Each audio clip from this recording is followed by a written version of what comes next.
Uh, so, how does the climate change affect the security? in general. Yes. Um, so the relationship between climate change and security is very complex because it reaches into every other conventional domain of security. So there's every domain of the security that we think about, either it is like government and state security, we think about human security, we think about food and water security, but also different kinds of migration patterns. Everything is affected by climate change. So in some regards, the impact is really direct. If we talk about water and food security, if the climate zone becomes hotter and the agriculture that you normally cultivate is not adapted to the hotter climate environment, you will have less crop yield, will have less food production, and that puts into risk your food security. Then we have some effects that are a little bit delayed and have other impacts, like ocean acidification. So climate change leads to the acidification of the oceans, changing the acidity, which has an impact on coral reefs and small ocean animals, which then impact the whole food chain. So we know that climate change can lead for coastal communities, for people in the world who are highly dependent on fisheries. There's a high risk of reduced food security through that. That's a whole dimension by itself. What I mostly cover in my research is the impacts that climate change can have on conventional hard power government to government or government to non-state actor security. And there we have, we have a variety of very destabilizing factors there. Yeah. Yeah, so and why climate matters in the Russian-Ukrainian war, in your point of view? Um, so climate change did not the Russia-Ukraine war was not started by climate change or something like that. It's not a conflict like that. But we have, of course, a very important parallel, which is that the same dynamics that are leading us deeper into the climate crisis in terms of fossil energy use are the ones that also led us, us meaning now Western Europe and specifically Germany, into dependencies from Russia. So if Germany had followed by the agreements of the Kyoto Protocol and the early climate accords in the 90s and early 2000s, we would not, like the whole Nord Stream pipeline issue would have never happened. Like if we would have invested into renewable energies, now Putin would have less money to wage the war, significantly less, and the countries of Europe would be less dependent and would therefore have another freedom of choice, of political choice of how they react. I think we've seen that especially in the early stages of the war, that national sovereignty is directly related to energy security. And you're as a government, you're only free to choose whatever political means you want if you're energy independent. And of course, Russia weaponized these dependencies that it established over the last 20, 30 years to shape a beneficial political environment for it to start this war. That's the one side.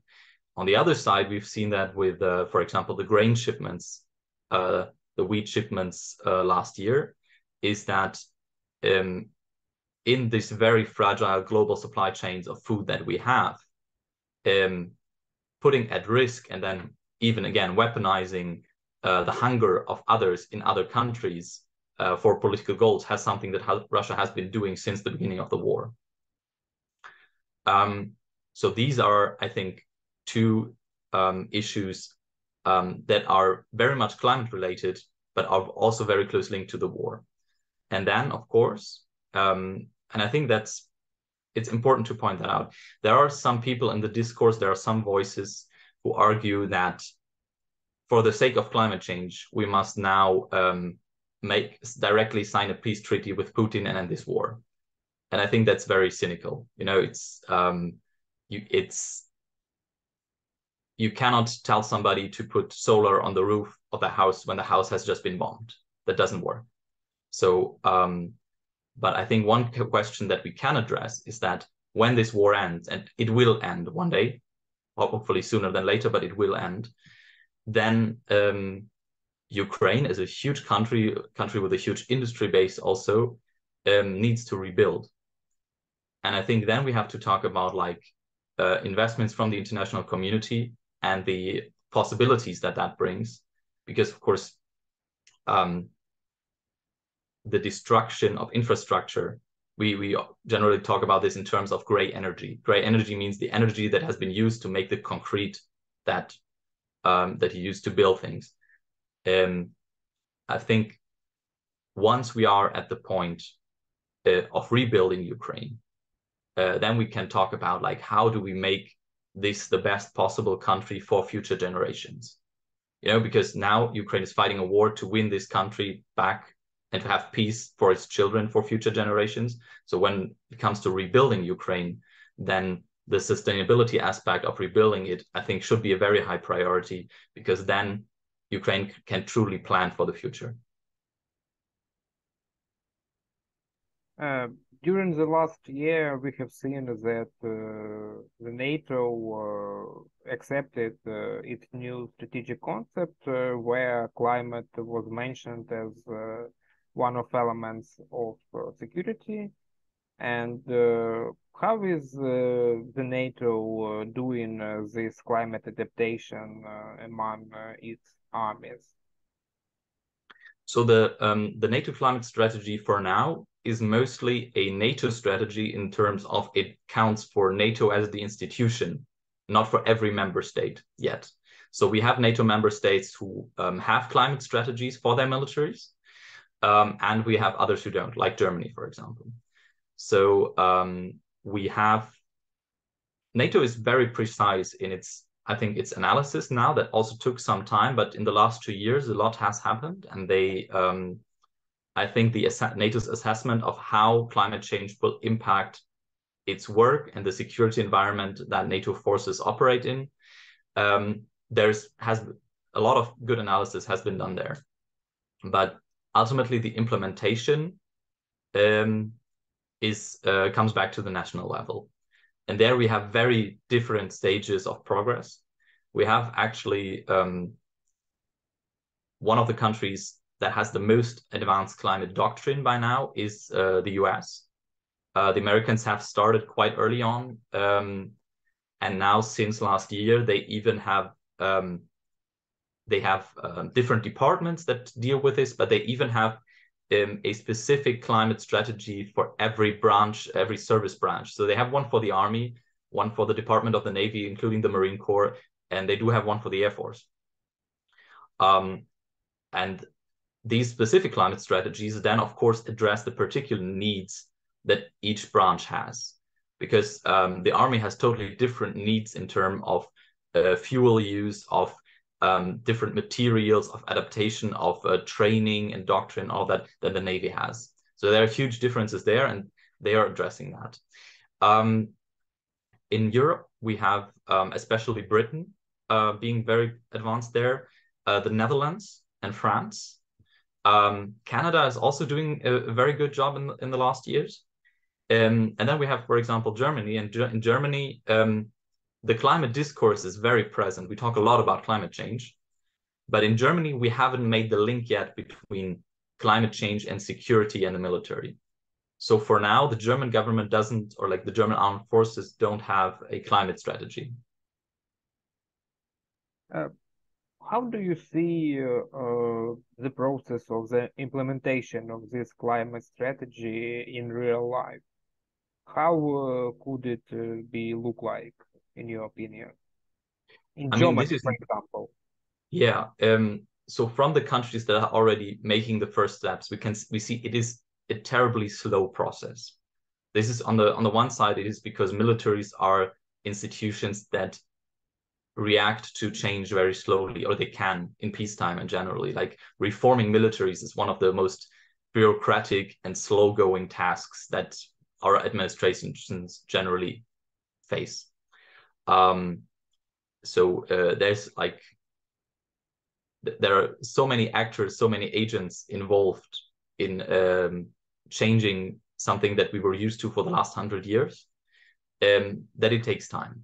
I think the British have made a very good approach in the sense that they, when they wrote their first climate strategy, like that was originally proposed by General Richard Nugent, who was like one of the pioneers in this line of work, they already planned for a planning phase. So they didn't say, okay, now we have the strategy and we directly move into action, but we take another 5 years to get all the planning right, to get all the basics, to get everybody on board, and then we slowly build on that. And I think that's necessary, sadly, because like modern militaries are such complex institutions that you can't just change one part of it, leave the rest out, and then hope it works. So, but now we are slowly seeing the first steps. And I think, again, in Britain, they built the first, I think, carbon neutral barracks on an army training site, which is, I think, a first step. Replacing old infrastructure that was terrible for heating, was not well insulated, but also, you know, you have to combine the ecological side with, of course, with the military logic. And on the military logic, these old barracks sometimes are also terrible for the troops. You know, they have mold in them, they're cold, whatever. Like, you build a new one that is well insulated, that keeps the heat out, you save energy cost, you have better, more comfortable environment for your soldiers, and you're contributing to the climate goal of the military. The Dutch now, or I think the Dutch and the British, they have different projects going on there with electrification or like hybrid military vehicles. It's sometimes being laughed at a little bit in some departments of the military, because, you know, some people find the idea of like an electric tank ridiculous, because you instinctively see that there can be an operational problem with that. But something that they found is that actually by making some smaller vehicles, like not heavy main battle tanks, but smaller armored vehicles, hybrid, is that actually some of their performances actually improve, and that they are more easy to drive for the crews, aspects like that you don't think about in the first part.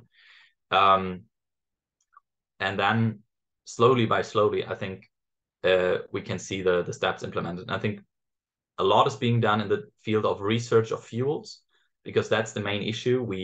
There are some aspects of militaries that we cannot fully decarbonize. Like if we're talking about ships, like you cannot, a destroyer, you cannot run it on electricity alone. You can't put a battery in it that works. And also hydrogen has its issues. So they will, for the next 30, 40 years at least, they will have combustion engines. But the question is what we put inside the tank. So, and there we're talking about synthetic fuels that are created using industrial carbon dioxide and green energy in the best case. But for that, of course, we need to massively ramp up renewable energy. And this is, I think, where we are the slowest currently in Europe. So we need to speed up the green energies, because we need them for so many purposes. Foreign Ministry of Defense of Germany, Christine Lambrecht, announced almost a year ago, just after the Russian full-scale invasion of Ukraine, about the rearmament of Bundeswehr. And what is the current situation with this process? Yeah, I mean, so the thing in Germany is that we have basically the main reason for existing for the German military in doctrine terms is called territorial and alliance defense. In Germany, it's LVBV is the abbreviation that's generally used. And so during the time that Germany was mostly present, for example, in Afghanistan in the early 2000s, this concept was pretty much abandoned, because we didn't see a threat that would be dangerous to us. And then we're talking about international deployments, part of the global war on terror, all of that. Now this justification of like, what is the main purpose of our armed forces has returned, but it's also overshadowing like many other considerations, including the climate dimension. So now when when suddenly everybody in Germany was asking, is our military actually capable of defending us if it needs to? They ran a few checks, or the people who have been working in the field, they know it, is that there are a few huge gaps. And I think it was our chief of Navy who said, like, when this special budget, the 100 billion special budget was announced, and he was asked, like, what he wants to buy with his share, he basically said ammunition, but he said 7 things. I want to have 7 things: ammunition, ammunition, ammunition, spare parts, spare parts, spare parts, and then whatever else comes. That's not a direct quote. I forgot the last one, but I think that very well highlights the issue. So the two biggest issues for us are ammunition and spare parts, because we have the systems, we have the personnel in some regards. We also need more personnel, but we need spare parts to make all our functions, our systems work, and we need ammunition for the soldiers to be trained properly, to then be able to have like a defensive capability. And that's like the reform on that is just being started now. So we're not very far yet. And how do you think about the role of climate adaptation of the army in the integration of Ukraine into NATO? Ooh, that's a good question. So for now, at least from what I can see, in the current state of the war, the Ukrainian military, in terms of its systems, of course, is a very diverse mix, and it's getting even crazier, right? So I have a lot of empathy for every Ukrainian logistics officer who has to deal with 20 different types of tanks and 20 different types of armored personnel carriers. I think in terms of NATO principles, I mean, we do have, like, many NATO member states operate former Soviet systems. So it is totally, we already know that it is possible to integrate older systems of Soviet production or post-Soviet production into the concept, the operational concepts, and the structures of NATO. I think there's not a major issue there. So I think the question of whether or not the Ukraine can be integrated into NATO is a political question. That's for politicians to decide, not for militaries. Of course, if, now talking in a scenario, if Ukraine were to become a NATO member state and NATO requires or further develops its climate strategy, then we would need to, of course, also have a certain climate awareness in the Ukrainian military. And then I think there will be changes in NATO fuel policies. Like, we have these common standardized fuels. I think they will change at some point. And then adaptation, procurement, and interconnectivity. So we have, I think one of the big things that I see coming is a massive increase in the use of solar energy for troops in the field. So for army bases on deployment, for soldiers at the front line. We already have that now in a very small scale, but I think that this is something that will increase. And then, of course, the main issue with coalitions and alliances is that you need to standardize equipment so much that everybody can, use the other ones. And I think that's, of course, it's a huge logistical task. But then again, we have militaries in NATO that haven't started any form of climate adaptation yet. So I think that's not a real criteria for that. But it remains only a political question.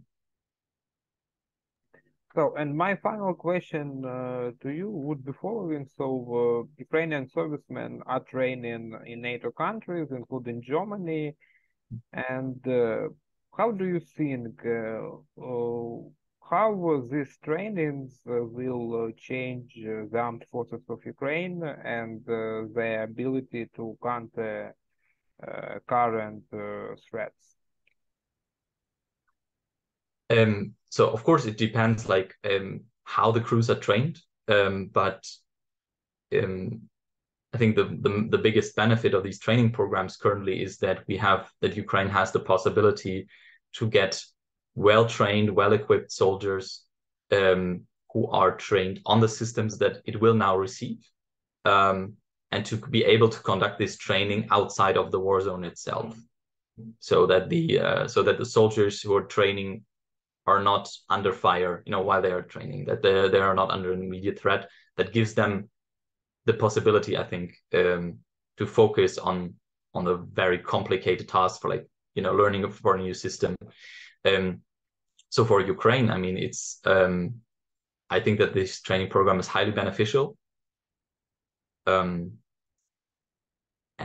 otherwise, I think we are seeing now first results of Western trained troops. I think, like, the first smaller contingents have returned to Ukraine, have been reintegrated in the armed forces. I don't know whether or not they are on the front line right now. I don't know where they are. But I think there will be lots of learnings and lots of observations from NATO side in the future of, like, how all of that has played out. But for the most immediate part, and I think that's the training on air defense systems, on infantry fighting vehicles, and now main battle tanks. If this is able to return on the promise, let's say, or if whether or not it's able to fulfill all the hope that is invested into it, I think we will see that only by about this summer. Then we will know. Yeah, thank you very much, Arnaud, for your expertise. Thank you.